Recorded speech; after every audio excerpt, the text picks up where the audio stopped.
കേരളത്തെ നമ്മൾ മൂന്നായി തരംതിരിച്ചാൽ തെക്കൻ കേരളമെന്നും മലബാറെന്നും മധ്യ കേരളമെന്നും തരംതിരിച്ചാൽ അതിൽ തെക്കൻ കേരളത്തിൽ ഇടതുപക്ഷത്തിന് കാര്യമായ രീതിയിലുള്ള സ്വാധീനമുണ്ട്. തിരുവനന്തപുരം പോലെയുള്ള ചില ജില്ലകളിൽ BJPക്കും ചില സ്വാധീന ഇടങ്ങളുണ്ട്. മലബാറിലേക്ക് വരുമ്പോൾ കോൺഗ്രസിൻ്റെ ഇടമല്ല, പക്ഷേ അവിടെ ലീഗ് പോലെയുള്ള കോൺഗ്രസിനോടൊപ്പം ശക്തമായ കാലങ്ങളായി നിൽക്കുന്ന ചില ഘടകകക്ഷികൾക്കും കോൺഗ്രസിനും ചില വേരോട്ടമുള്ള കുറേയേറെ ജില്ലകൾ. മധ്യ കേരളത്തിൽ കേരള കോൺഗ്രസ് പോലെയുള്ള മറ്റ് വിഭാഗം ഘടകകക്ഷികളുടെയും കോൺഗ്രസിൻ്റെയും പ്രധാനപ്പെട്ട ഇടങ്ങൾ, അതായത് 2/3 വടക്കൻ കേരളത്തിൽ കണ്ണൂർ പോലെയുള്ള ജില്ലകൾ ഒഴിവാക്കിയാൽ 2/3 കോൺഗ്രസിന് സാധ്യതയും സ്വാധീനവും ഏറെയുള്ള ജില്ലകളാണ്. പക്ഷേ 2021 നിയമസഭാ തെരഞ്ഞെടുപ്പിൽ ദയനീയമായ പരാജയമാണ് കോൺഗ്രസ് നേരിടേണ്ടി വന്നത്.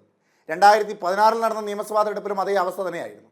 10 വർഷമായി പ്രതിപക്ഷത്തിരിക്കുന്ന കോൺഗ്രസിനെ സംബന്ധിച്ച് അല്ലെങ്കിൽ UDFനെ സംബന്ധിച്ച് അധികാരത്തിൽ ഇത്തവണയെങ്കിലും ഏറുക എന്നത് ഏറ്റവും പ്രധാനപ്പെട്ട ഒരു വിഷയമാണ്. അതുകൊണ്ട് ഏതു വിധേനയും അധികാരത്തിലേറുക എന്ന ചിന്തയുടെ പുറത്ത് കാര്യമായ രീതിയിൽ പ്രവർത്തിക്കുവാൻ തന്നെയാണ് കോൺഗ്രസിൻ്റെ തീരുമാനം. ആകെയുള്ള 14 ജില്ലയിലെ 140 മണ്ഡലങ്ങളിൽ കോൺഗ്രസ് ഒറ്റയ്ക്ക് 60-ലേറെ സീറ്റുകൾ നേടിയെങ്കിൽ മാത്രമേ കേവല ഭൂരിപക്ഷം മറികടക്കുവാൻ ഘടകകക്ഷികളുടെ കൂടെ പിന്തുണയോടുകൂടി UDFന് സാധിക്കൂ എന്നുള്ളതാണ് വാസ്തവം. തെക്കൻ കേരളത്തിലേക്ക് വരുമ്പോൾ തിരുവനന്തപുരത്ത് ഇടതുപക്ഷവും BJPയും കാര്യമായ രീതിയിലുള്ള സ്വാധീനം ചെലുത്തുന്ന ഒരിടമാണ്. മുനിസിപ്പാലിറ്റി അടക്കം ഭരിക്കുന്നത് ഇടതുപക്ഷമാണ്. തിരുവനന്തപുരത്ത് വലിയ വോട്ട് വർധനമാണ് BJP ഉണ്ടാക്കുന്നത്. മധ്യ കേരളത്തിൽ കേരള കോൺഗ്രസ് അടക്കമുള്ള ഘടകകക്ഷികളുടെ സ്വാധീനം UDFിൽ ഉണ്ടെങ്കിൽ പോലും കേരള കോൺഗ്രസ് ഭിന്നിച്ച് നിൽക്കുന്നത് കൊണ്ട് വലിയ തിരിച്ചടി ഉണ്ടാകാനുള്ള സാധ്യതയും ഏറെയാണ്. അവിടെ തന്നെ ഇടുക്കി ഏറ്റവും പ്രധാനപ്പെട്ട ഇടമാണ്. ഇടുക്കിയിൽ BJPക്ക് വലിയ സ്വാധീനം കുറവാണ്. അവിടെയാണ് ശക്തമായ പോരാട്ടം കോൺഗ്രസും ഇടതുപക്ഷവും തമ്മിൽ നടക്കുന്ന ഏറ്റവും പ്രധാനപ്പെട്ട ഒരു ജില്ല. ആ ഇടുക്കി ജില്ലയിൽ 2021 നിയമസഭാ തെരഞ്ഞെടുപ്പിൽ കോൺഗ്രസിന് ഒരൊറ്റ സീറ്റ് പോലും ലഭിച്ചിട്ടില്ല എന്നുള്ളത് ഒരു കാലത്ത് ഇടുക്കി അടക്കി ഭരിച്ചിട്ടുള്ള കോൺഗ്രസിനെ സംബന്ധിച്ച് ഏറ്റവും വലിയ തിരിച്ചടി തന്നെയാണ്. അവിടെ ആകെ UDF എന്ന രീതിയിൽ, ഒരു മുന്നണി എന്ന രീതിയിൽ ആശ്വസിക്കുവാൻ കഴിയുന്നത് തൊടുപുഴ മാത്രമാണ്. തൊടുപുഴയിൽ കേരള കോൺഗ്രസ് ജോസഫ് വിഭാഗത്തിൻ്റെ PJ ജോസഫ് നേടിയ തൊടുപുഴ മണ്ഡലമല്ലാതെ മറ്റൊരു മണ്ഡലവും UDFിൻ്റെ പക്ഷത്തില്ല. മിച്ചം വരുന്ന പീരുമേടാണെങ്കിലും ഉടുമ്പൻചോലയാണെങ്കിലും ഇടുക്കിയാണെങ്കിലും ദേവികുളമാണെങ്കിലും ആ നിയമസഭാ മണ്ഡലങ്ങളിലെല്ലാം അധികാരത്തിലിരിക്കുന്നത് ഇടതുപക്ഷമാണ്. അതായത് ഇടുക്കിയുടെ 10% താഴെ ഇടങ്ങളിൽ മാത്രമാണ് UDFിന് അധികാരമുള്ളത്. കോൺഗ്രസിന് അവിടെ എവിടെയും അധികാരമില്ല. ഇനി തൊടുപുഴയിലേക്ക് വരുമ്പോൾ തൊടുപുഴയിൽ കേരള കോൺഗ്രസ് ജോസഫ് വിഭാഗത്തിൻ്റെ നേതാവായ PJ ജോസഫിനെ സംബന്ധിച്ച് കഴിഞ്ഞ കാലങ്ങളിലെ പോലെയുള്ളൊരു ആർജവമില്ല.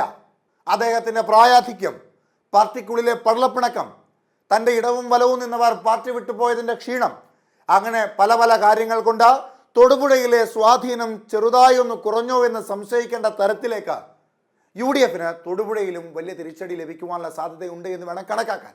പക്ഷേ അതിന് മറുപടി എന്ന പോലെ തൊടുപുഴയിൽ കേരള കോൺഗ്രസ് ജോസഫ് വിഭാഗത്തിലെ നേതാവായ PJ ജോസഫിൻ്റെ മകനായ അബു ജോസഫിനെ അവിടെ കൊണ്ടുവന്ന് മത്സരിപ്പിച്ച തൊടുപുഴയിൽ വിജയിപ്പിച്ചെടുത്ത് MLA ആക്കി കേരള കോൺഗ്രസ് ജോസഫ് വിഭാഗത്തിൻ്റെ അമരത്തെത്തിച്ച് തലസ്ഥാന നഗരിയിലേക്ക് നാടുകടത്തുവാനുള്ള തന്ത്രപരമായ നീക്കം കൂടി കേരള കോൺഗ്രസ് ജോസഫ് വിഭാഗത്തിൽ നടക്കുന്നുണ്ട് എന്നുള്ള ഒരു വാർത്ത കഴിഞ്ഞ കുറേ കാലങ്ങളായി മാധ്യമങ്ങളിലൂടെ നമ്മളുടെ ശ്രദ്ധയിൽ പെട്ടിട്ടുള്ള ഒന്നാണ്. അതുകൊണ്ട് തൊടുപുഴയിൽ ഇപ്പോഴും UDFന് ഒരു വലിയ പ്രതീക്ഷയുണ്ട്. കേരള കോൺഗ്രസ് ജോസഫ് വിഭാഗം നേതാവായ PJ ജോസഫിൻ്റെ മുഖത്തിൻ്റെ മറവിൽ അവിടെ ഒരു പ്രധാനപ്പെട്ട നേതാവിനെ മത്സരിപ്പിച്ച് വിജയിപ്പിക്കുവാൻ കഴിയുന്ന കരുത്തും ആർജവും കേരള കോൺഗ്രസ് ജോസഫ് വിഭാഗത്തിനുണ്ട് എന്ന ആത്മവിശ്വാസം UDFനെ സംബന്ധിച്ച് കോൺഗ്രസിനെ സംബന്ധിച്ചുണ്ട്. പക്ഷേ 2021 കോൺഗ്രസിനുണ്ടായ ഒരു ദയനീയമായ പരാജയം 2026 ഉണ്ടാകരുത് എന്ന ഉറച്ച ബോധ്യമുള്ളത് കൊണ്ട് തന്നെ ശക്തരായ സ്ഥാനാർത്ഥികളെ കളത്തിലിറക്കി ആ മണ്ഡലത്തിൻ്റെ രാഷ്ട്രീയ സാഹചര്യങ്ങൾ പരിശോധിച്ച മതപരമായ, വർഗീയപരമായ, ജാതിപരമായ വോട്ട് ബാങ്കുകളെ കൂടി പരിഗണിച്ചുകൊണ്ട് കൃത്യമായ രീതിയിലുള്ള സ്ഥാനാർത്ഥികളെ കളത്തിലിറക്കുവാൻ വേണ്ടിയുള്ള എല്ലാ തീരുമാനങ്ങളും സജ്ജമായി നടക്കുന്ന സാഹചര്യത്തിൽ ഇടുക്കിയും കോൺഗ്രസിന് വളരെ പ്രധാനപ്പെട്ടതാണ്. നിലവിൽ ഒരു മണ്ഡലത്തിൽ മാത്രം അധികാരത്തിലിരിക്കുന്ന UDFനെ സംബന്ധിച്ച് UDF പ്രതീക്ഷ അർപ്പിക്കുന്ന 2 പ്രധാനപ്പെട്ട മണ്ഡലങ്ങൾ വേറെയുമുണ്ട്. അവിടുത്തെ ഓരോ മണ്ഡലങ്ങളുടെയും അവസ്ഥകൾ പരിശോധിക്കുമ്പോൾ ഏറ്റവും ആദ്യം ഇടുക്കിയാണ്. ഇടുക്കി ജില്ലയിലെ ഇടുക്കി നിയമസഭാ മണ്ഡലത്തിൽ ഇപ്പോൾ ഇടതുപക്ഷത്തിൻ്റെ മന്ത്രിയായിരിക്കുന്ന, ഇടതുപക്ഷത്തിൻ്റെ ഒപ്പം കേരള കോൺഗ്രസ് മാണി വിഭാഗം പോയതിൻ്റെ ഭാഗമായി കേരള കോൺഗ്രസ് എമ്മിന് ലഭിച്ച ഏറ്റവും പ്രധാനപ്പെട്ട മന്ത്രിസ്ഥാനം വഹിക്കുന്ന റോഷി അഗസ്റ്റിൻ്റെ മണ്ഡലമായ ഇടുക്കി മണ്ഡലം. നിലവിൽ റോഷി അഗസ്റ്റിനും ജോസ് കെ മാണിയും ഒക്കെ തമ്മിൽ ചെറിയ പടലപ്പിണക്കങ്ങൾ ഉണ്ട് എന്ന് പറയുമ്പോൾ പോലും കേരള കോൺഗ്രസ് മാണി വിഭാഗത്തിലെ ഏറ്റവും പ്രധാനപ്പെട്ട നേതാവാണ് റോഷി അഗസ്റ്റിൻ. അദ്ദേഹത്തിൻ്റെ സ്വാധീനത്തിൽ ഇടുക്കി മണ്ഡലം അത്ര എളുപ്പത്തിലൊന്നും കോൺഗ്രസിന് പിടിച്ചെടുക്കുവാൻ കഴിയില്ല എന്ന ബോധ്യം UDF മുന്നണിക്കും കോൺഗ്രസിനുമുണ്ട്. അതുകൊണ്ട് ഇടുക്കിയിൽ അങ്ങനെ വലിയ പ്രതീക്ഷയൊന്നും UDF കോൺഗ്രസ് വയ്ക്കുന്നില്ല. പക്ഷേ നിലവിലുള്ള ഭരണവിരുദ്ധ വികാരവും ഇടുക്കി പോലെയുള്ള മലയോര പ്രദേശങ്ങളിലെ വന്യജീവി ആക്രമണവും എല്ലാം കോൺഗ്രസിന് അനുകൂലമാകുന്ന രീതിയിലേക്ക് വിധി എഴുതുവാനുള്ള സാഹചര്യമുണ്ട് എന്ന കണക്കൂട്ടലുള്ളത് കൊണ്ട് തന്നെ ശക്തനായ സ്ഥാനാർത്ഥിയെ ഇടുക്കി ജില്ലയിലെ ഇടുക്കി മണ്ഡലത്തിൽ മത്സരിപ്പിച്ച് ഒന്നെങ്കിൽ വിജയം അല്ലെങ്കിൽ കടുത്ത പോരാട്ടത്തിൻ്റെ ഒരു വേദി തുറക്കുവാനും കോൺഗ്രസ് തയ്യാറാകും, അല്ലെങ്കിൽ UDF മുന്നണി തയ്യാറാകും. അടുത്തത് ഉടുമ്പൻചോലയാണ്.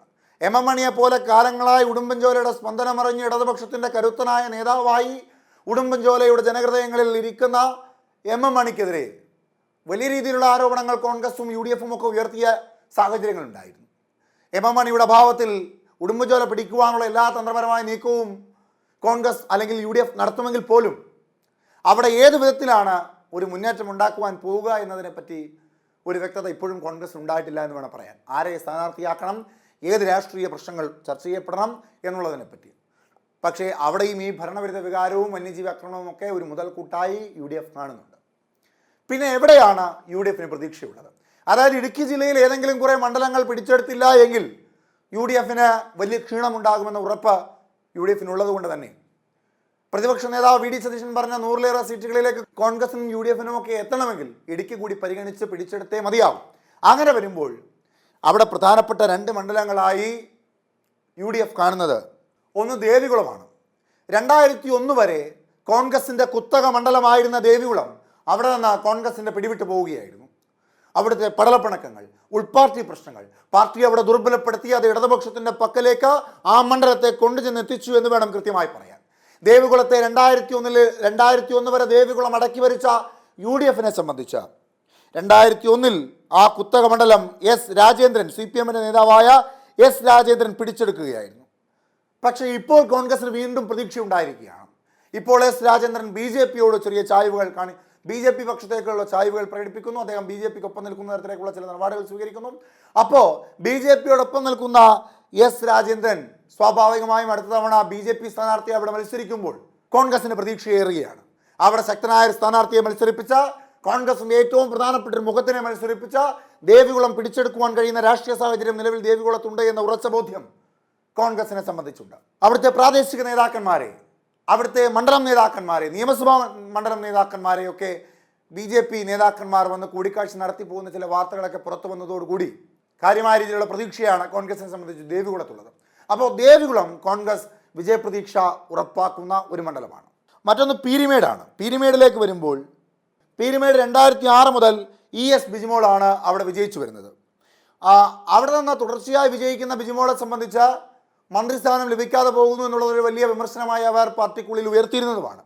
2011 ആദ്യ തെരഞ്ഞെടുപ്പിന് ശേഷം 2011 മത്സരിക്കുമ്പോൾ 300 വോട്ടിൻ്റെ പരം ഭൂരിപക്ഷത്തിൽ മാത്രമായിരുന്നു ബിജിമോൾ അവിടെ വിജയിച്ചത്. എന്നാൽ പിന്നീട് 2016 നടന്ന നിയമസഭാ തെരഞ്ഞെടുപ്പിൽ കുറച്ചുകൂടി ഭൂരിപക്ഷം അവർ വർദ്ധിപ്പിച്ചു. അങ്ങനെ തുടർച്ചയായി 3 തവണ അവിടെ വിജയിച്ചു വന്ന ബിജിമോളെ വീണ്ടും മത്സരിപ്പിക്കാത്ത ഇടതുപക്ഷം 2021 പാർട്ടി വാഴൂർ സോമൻ എന്ന അവിടുത്തെ നേതാവിനെ ബിജിമോളിന് പകരമായി മത്സരിപ്പിക്കുന്നു. അദ്ദേഹം 1835 വോട്ടിനാണ് സുരേഷ് തോമസിനെ പരാജയപ്പെടുത്തിയത്. അതും വലിയ ഭൂരിപക്ഷമായൊന്നും കോൺഗ്രസോ UDFോ കണക്കാക്കുന്നില്ല. അതുകൊണ്ട് അവിടെയും വലിയ വിജയപ്രതീക്ഷയാണ് കോൺഗ്രസ് കാണുന്നത്, അല്ലെങ്കിൽ UDF കാണുന്നത്. അപ്പോൾ ദേവികുളവും അതോടൊപ്പം പീരിമേടും കോൺഗ്രസിനെ സംബന്ധിച്ച് വിജയപ്രതീക്ഷ ഏറെയുള്ള, വിജയിക്കുവാൻ കഴിയുമെന്ന കണക്കൂട്ടിലുള്ള വോട്ട് ശതമാനങ്ങൾ പരിശോധിക്കുമ്പോൾ കോൺഗ്രസിന് ഇനിയും പിടിച്ചു കയറുവാൻ കഴിയുന്ന രാഷ്ട്രീയ സാഹചര്യമുള്ള 2 മണ്ഡലങ്ങളാണ്. അങ്ങനെ വരുമ്പോൾ നിലവിലുള്ള മണ്ഡലങ്ങളിൽ ഉടുമ്പൻചോലയും ഇടുക്കിയും മാത്രമാണ് കോൺഗ്രസിന് അത്ര എളുപ്പത്തിൽ പിടിച്ചെടുക്കുവാൻ കഴിയാത്ത ഇടുക്കി ജില്ലയിലെ പ്രധാനപ്പെട്ട മണ്ഡലങ്ങളായി കണക്കാക്കുവാൻ കഴിയുക. അല്ലാതെ വരുന്ന തൊടുപുഴ കേരള കോൺഗ്രസ് ജോസഫ് വിഭാഗത്തിൻ്റെ സ്ഥാനാർത്ഥിയെ മത്സരിപ്പിച്ച് വിജയിപ്പിച്ചെടുക്കുവാൻ കഴിയുന്നൊരു മണ്ഡലമാണ് എന്ന കണക്കൂട്ടലുണ്ട്. പീരിമേഡ് വിജയിക്കുവാൻ കഴിയുന്നൊരു മണ്ഡലമാണെന്ന് UDFിൻ്റെ കണക്കൂട്ടലുണ്ട്. ദേവികുളം വിജയിക്കുവാൻ കഴിയുന്നൊരു മണ്ഡലമാണെന്ന കണക്കൂട്ടലുണ്ട്. അങ്ങനെ വരുമ്പോൾ 3-2 എന്ന തരത്തിലേക്ക് കോൺഗ്രസിനൊരു മേൽക്കൈ ഇടുക്കിയിൽ ഉണ്ടാവുകയും അത് 2026 നിയമസഭാ തെരഞ്ഞെടുപ്പിൽ UDFിനെ വലിയ മുന്നേറ്റത്തിലേക്ക് നയിക്കും എന്ന ആത്മവിശ്വാസവും കോൺഗ്രസിനെ സംബന്ധിച്ചുണ്ട്.